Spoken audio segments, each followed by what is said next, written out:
Allô, bonjour la famille. Me voilà encore aujourd'hui pour une nouvelle vidéo. Vraiment, ça m'a pris le temps d'y réfléchir parce que en réalité, en ce moment, je ne serais pas en train de faire cette vidéo là quand même.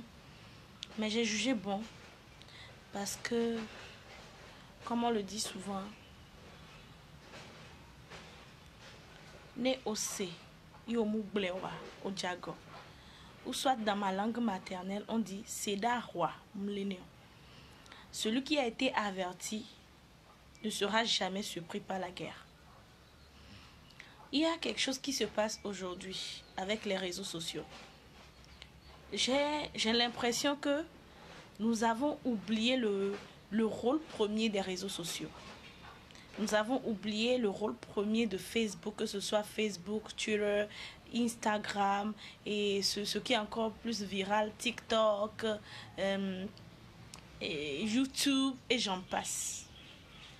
Facebook a été créé pour pouvoir retrouver les amis qu'on a perdu de vue, pour pouvoir communiquer avec la famille. S'il vous plaît, partagez-moi cette vidéo. Mais malheureusement, nous avons fait de Facebook des réseaux sociaux, un site de rencontre, un site de vagabondage, de banditisme, et j'en passe.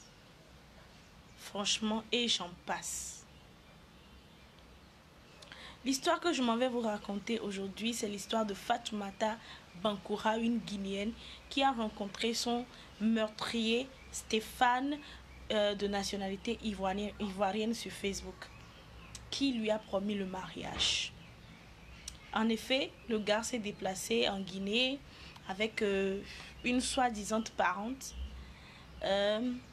Et comme la fille était musulmane, la famille a exigé que le garçon se convertisse. Chose qui a été faite. Pardon, je ne vois pas les gens. Partagez-moi le direct s'il vous plaît. J'ai un souci avec mon téléphone, je ne pouvais pas partager. Partagez-moi le direct. Donc je disais que cette jeune dame de nationalité guinéenne a rencontré son prince charmant. Parce que j'ai l'impression que je ne sais pas, hein, nous oublions quoi. Nous avons tellement envie d'être dans le Disney film. Nous avons tellement envie d'être une princesse. Nous avons tellement envie de rencontrer notre prince charmant sur un cheval. Donc elle a rencontré ce gars-là sur Facebook, de nationalité ivoirienne. Pardon, partagez le direct s'il vous plaît. Partagez le direct. Partagez le direct.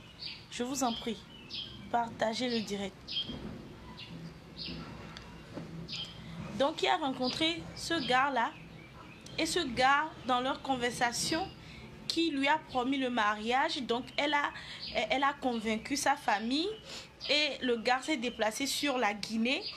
Et c'est comme ça que la famille de Fatoumata lui a dit, si vraiment il aimait leur fille, de pouvoir se convertir en islam. Chose qu'il a fait sans hésitation.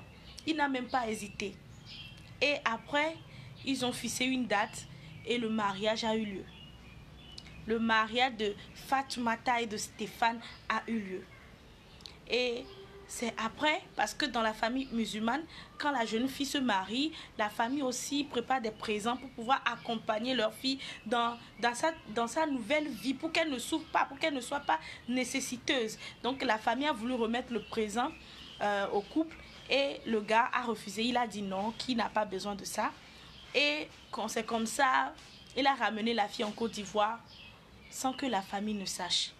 Je tiens à rappeler que cette histoire a été relatée par un blogueur, Kin Adji.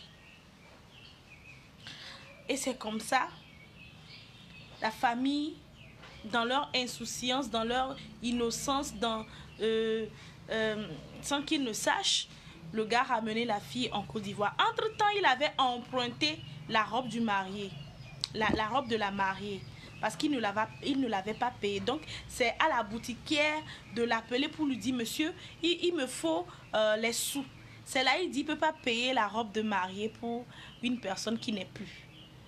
Prise de panique, la dame appelle la famille et c'est comme ça, des membres de la famille rappelle le jeune homme qui redit la même chose. On lui demande même de montrer le corps de leur enfant. Il envoie quelque chose qui n'a ni tête ni queue, quoi. Donc, jusqu'à présent, la dépouille de Fatoumata Bankoura, on ne sait pas là où elle est. J'aimerais attirer l'attention de nos jeunes sœurs, de nos parents, de nos proches, quoi. Parce que j'ai l'impression que... Parce qu'il y a aussi ce qu'on appelle la pression de la famille. Tu es âgé, tu dois te marier.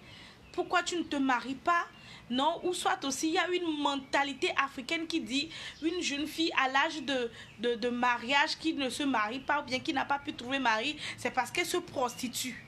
C'est parce qu'elle ne veut pas se soumettre. C'est parce qu'elle ne veut pas être humble. C'est parce que.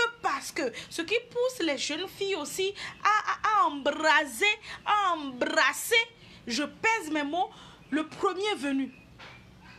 Donc, pardonnez, je parle à la conscience africaine. Le mariage n'est pas une fin en soi. Quand ta fille est en âge de mariage et qu'elle ne trouve pas, ce n'est pas encore un problème. Si c'est Dieu qui a voulu qu'elle se marie, je vous assure, un jour, elle trouvera son mari. Et maintenant, je ne sais pas ce qui arrive à ma jeunesse d'aujourd'hui, surtout à ma jeunesse africaine. Aujourd'hui, je fais cette vidéo en français parce que j'ai pour optique d'avoir plus d'audience, quoi. Je veux toucher que ce soit l'Afrique de l'Ouest, l'Afrique centrale, l'Afrique de l'Est et l'Afrique du Nord. Moi, je veux tous les toucher. Quand nos jeunes sœurs, bien quand nos sœurs entendent mariage, c'est comme si, je ne sais pas, elles sont, comment on dit, face à déjà un diamant. C'est un diamant qui se présente à elle. Quand elle entend le mariage, c'est comme si ça réveille un tic, des réflexes en eux, des réflexes sans réflexion. Je pèse mes mots. Pour le mariage, on est capable d'aller rencontrer quelqu'un qu'on ne connaît pas. Mais entre-temps, j'aimerais vous dire qu'on ne se marie pas avec quelqu'un qu'on ne connaît pas. Parce que Fatoumata ne connaissait pas ni d'Adan ni d'Ève de ce monsieur Stéphane. Elle ne le connaissait pas. C'est la rencontre qu'elle a faite sur Facebook qu'elle a, attendez, échangé des messages sur quelqu'un ne veut pas en même temps qu'on maîtrise sa psychologie. Une personne, quand vous échangez avec cette personne, elle peut vous montrer ce qu'elle veut que vous découvrez. C'est ce qu'elle veut qu'elle vous montre. On se marie avec quelqu'un qu'on connaît déjà parce que quand on veut sauter l'étape de copinage, de fiançailles, c'est parce que déjà on connaît cette personne peut-être pour une courte durée de 2 ans et de 2 ans à 3 ans. Vous devez vivre un temps soit peu, échanger, partager avec cette personne, le côtoyer avant de se dire qu'on est en processus du mariage avec cette personne. J'ai l'impression qu'aujourd'hui, on veut sauter tous les pas. On se croit tout permis. On se croit tout savoir. Parce qu'on est une jeunesse, on se dit on est smart. Et des fois même, ce qui me fait pitié, je vous assure, je ne suis pas conservatrice, mais ce qui me fait très pitié aujourd'hui, c'est qu'on a tendance à minimiser les valeurs ancestrales. On a tendance à rabaisser les valeurs d'antan. Parce que entre-temps, si je me souviens très bien, nous sommes contre le mariage forcé. Parce qu'on se disait, non, mon papa m'a marié à quelqu'un que je ne connais pas, quelqu'un que je n'aime pas. Et on ne veut pas prendre le temps d'apprendre à aimer cette personne. On se dit, je ne connais pas la personne, je suis mariée à un étranger. Mais aujourd'hui, nous faisons pire. Aujourd'hui, nous faisons plus parce que dans le temps, nos parents avaient, comment dire, nos parents avaient l'opportunité de côtoyer la famille de cet homme-là, à qui on nous propose un mariage. La famille avait déjà une idée, et je pense que les meurtres, les assassinats qui se produisent entre conjoints étaient réduits.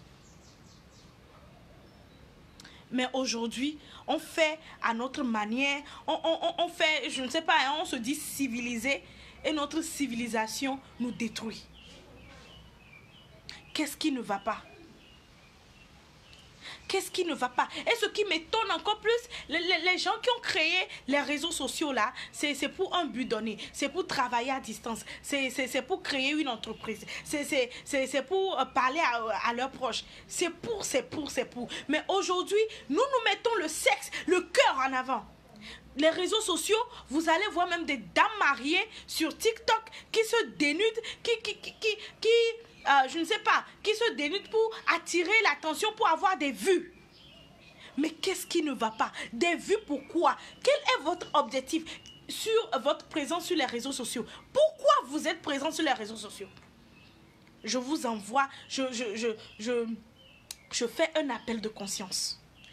Quel est le but de votre présence sur les réseaux sociaux? Qu'est-ce que les réseaux sociaux vous apportent en tant qu'un être réfléchi, en tant qu'un être sociable? Qu'est-ce que les réseaux sociaux vous apportent? Ne vous précipitez pas pour le mariage. Parce que moi, j'ai tendance à vous dire, et je le dis et je le répète toujours, la réussite et l'échec d'une fille ou d'une femme, c'est le mariage. Je m'explique. Parce que tu peux beau avoir un travail, tu peux beau être intelligente. Mais si tu as un mari ou bien tu as un mariage qui est basé sur, les abus, un mariage qui n'a pas réussi, un échec, qui est un échec total, ma fille, ma soeur, ma maman, tu détruis ta vie. Tu as détruit ta vie. C'est pour ça, dans notre langue, parce que moi j'aime bien valoriser ma langue, parce que c'est pour ça dans notre mari on dit et son poignon wala de belako et son poignon vi wala de alors nyon wala de pour belagon. Parce que entre temps tu avais ton petit boulot, tu te démerdais et franchement tu étais à l'aise, pas à l'aise complètement, tu ne vivais pas dans le luxe, mais tu te maries à quelqu'un qui franchement peut-être qu'il n'a pas un boulot ou bien qui ne veut pas aussi travailler, qui ne veut pas aussi s'assumer, qui ne veut rien faire. Ma soeur, l'argent là que tu prends pour subvenir à tes besoins, à toi-même tes besoins, voir aussi ta famille, cet argent là tu vas diviser en deux. Et si vous avez des enfants en 3, en 4, et tu vas même oublier ta famille.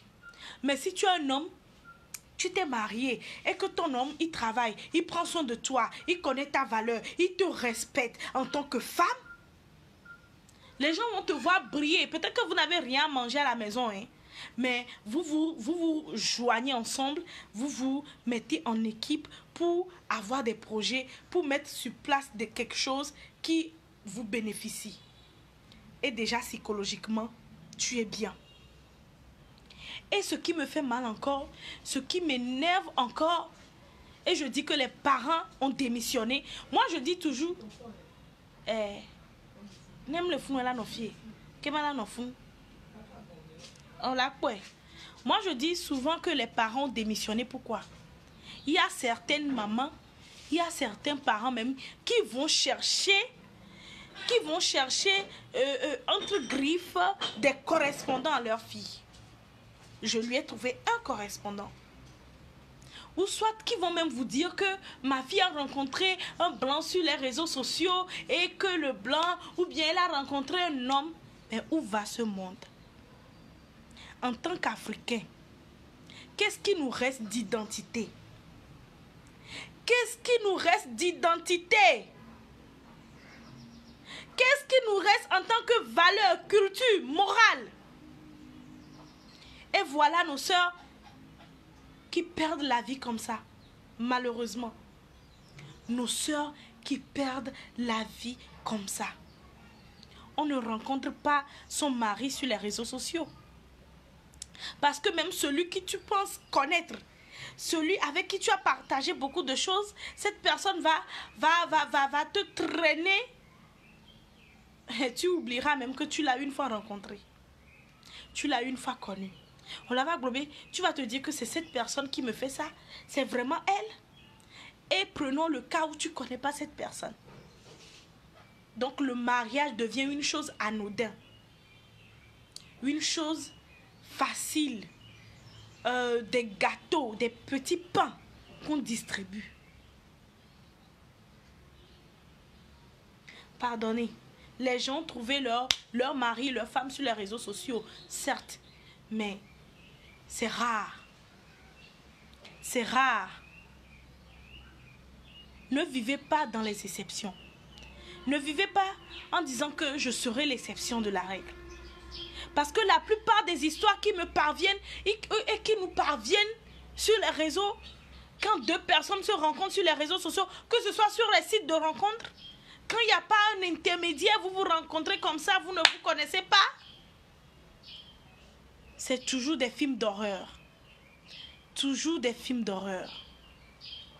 Toujours des films d'horreur. S'il vous plaît, partagez-moi cette vidéo. Je veux qu'on revienne en nous-mêmes, qu'on fasse un travail sur notre personne. Qu'on se demande ce qu'on cherche. Allez-y travailler. Travaillez. Si c'est, tu vas balayer la route, balaye. Peut-être qu'un jour tu vas trouver ton mari qui sera un passant. Si c'est dans un bureau, ton mari peut te retrouver un peu partout. Si c'est ménagère, tu veux faire, fais ton ménage. Peut-être qu'un jour, c'est là-bas que Dieu te donnera ton mari. Mais quelqu'un que tu ne connais pas. Et puis, j'ai l'impression aussi que les gens recherchent leur prince charmant. Il y a des gens même qui donnent des naissances, ils ne connaissent pas le père, mais continuent comme ça. Et surtout, tu vas voir que ces gens-là qui sont peut-être le papa de ces enfants-là, ce sont des étrangers. On court après quoi? On court après quoi? On court après quoi? Qu'est-ce qu'on apporte quelque part? Ma chérie, si tu as 30 ans, tu n'es pas encore marié, moi je te dis aujourd'hui que je sais que le Dieu que nous servons là, celui qui t'a envoyé sur cette terre, qui sait qu'il a une mission qui t'a confiée et que cette mission tu dois l'accomplir. Si c'est dans ton destin d'être marié, tu seras marié. Ne cours pas. Mbati dit quoi? Est-ce qu'on les derniers tout pour quoi? Ne cours pas. Je vous en prie, ne courez point. Oubliez les on-dit. Parce que tu vas te mettre dans quelque chose pour le bien paraître, pour l'entourage, mais c'est toi seul qui vivras l'enfer. Aujourd'hui, Fatoumata est mort. Est-ce que c'est sa famille qui est décédée? Est-ce que ce sont ses amis qui sont décédés? Est-ce que c'est Facebook qui est décédé? Est-ce que c'est Christine Ataï qui est décédée? Est-ce que c'est Twitter, c'est TikTok qui est décédé? C'est toi. C'est toi ta personne. Oublie les on-dit. Toi, tu connais tes objectifs. Sois focus. Sois concentré sur ta vie. Sois concentré sur ta vie. Demain, là, c'est l'arrivée qui compte. C'est pas le départ qui compte. Quand tu vois les courses, là, les marathons, quelqu'un qui est en arrière, au départ, c'est lui qui va arriver en premier. C'est l'arrivée qui compte. C'est pas le départ. Ne vous précipitez pas. Le mariage, c'est pas un truc anodin. Le mariage, c'est pas un petit pain. Le mariage, c'est pas facile. Le mariage, c'est une autre école. Une école où si tu échoues, tu échoues dans ta vie. C'est quelque part où quand tu réussis ta vie. Je vous dis. Parce que le mariage, ça détruit beaucoup. Je ne suis pas contre le mariage, mais mariez-vous dans les règles, dans les normes. Et je présente mes excuses à toute la famille africaine. Parce que en tant que jeune, on s'est dit émancipation de la femme. moi-même j'étais dedans et je le suis encore dedans, on se dit, donnez-nous le droit de choisir nos maris. Mais je vois que dans ça, nous faisons pire que vous. Nous nous trompons. Nous faisons du n'importe quoi. Parce que seulement nous avons l'opportunité, nous avons la chance de choisir nos partenaires. Et nous avons oublié que il y a un adage qui dit dans moi ma langue maternelle gain. Obefikeye papa alors me gan hode nani baja le poa owo de kaje owo huyeye ote totele a saudi alors torebeta me le peur. C'est ce qu'on a oublié. On a oublié que vous aviez vu avant nous. On a oublié que vous ne pouvez pas nous chercher du mal. Aujourd'hui, on saute, on sursaute, on court après l'argent, le mariage et on se perd. Donc à toi la femme qui m'écoute, aujourd'hui je ne suis pas venue en tant que juge. Je ne suis non plus un avocat. Je suis venue en tant qu'amie. Je suis venue en tant que cette petite voix intérieure là qui te parle. Je suis venue en tant que conscience. Prenez garde. Prenez conscience de vous. Et ne courez point. Ne vous précipitez pas. La terre est dure. Mais le caméléon pose ses pas lentement, avec prudence. Soyez prudents. Je sais, on est poussière et on retournera poussière. Mais dans quelles conditions? Dans quelles conditions? Laissons le temps et le droit à notre Créateur de nous retourner là où nous venons. D'où nous venons. Ne prenons pas de décision sur le destin. C'est ce que je m'en vais vous dire. Et à ces mamans-là qui cherchent des correspondants à vos enfants, ce n'est pas le correspondant qui viendra changer la vie de ta famille. Mais c'est ta fille qui changera sa propre vie. C'est pas à toi ou bien c'est pas ta fille qui changera ta vie. Toi, tu as fait ta vie. Laisse-la faire sa vie. Parce que tu ne sais pas ce qu'elle subit là-bas pour que toi, tu vis à l'aise. On ne met pas au monde un enfant pour pouvoir être à l'aise. Non. Vous avez la responsabilité du bien-être de cet enfant-là. Il y a trop de films qui circulent sur ce sujet. Mais je suis encore désolée, déprimée, brisée de voir que ces choses encore se produisent. Merci. Christine Ataï.